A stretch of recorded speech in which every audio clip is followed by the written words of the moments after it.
હમણાં જ રાજુભાઈ કીધું કે સુદાનભાઈ ઘણાને પાછા બોડાવી લીધા ને આમ તેમ.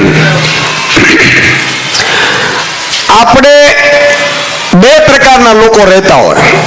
હમણાં જિગીસાબેને કીધું કોઈ ડરે છે, એટલે અહીંયાથી કીધું નહીં અમે કોઈથી ડરતા નથી. નરવંકા હોય, અમે કોઈથી ડરતા નથી.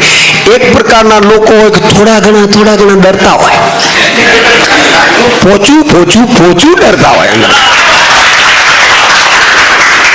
હવે એમાં કઈ રીતે હોય તો ડરે છે કોનાથી? તો કોઈક બાઘડાથી ડરે છે. બરોબર છે? હવે બાઘડો એટલે કોણ? હવે તમે વિચાર કરજો, મારા મમ્મીને અમે બધા તુફાન કરતા ને, તમારા બધાને પણ બેનો દીકરીઓ નાના હતા ને એટલે હુવડાવે આપણે, અને ત્યારે કે ચૂપ સુઈ જા, નહીં તો બાઘડો આવશે. સાચી વાત છે? એનો મતલબ એ થયો કે અહીંયા કોઈ બાઘડાઓ છે જેનાથી આ લોકો ડરે જ બિચારા.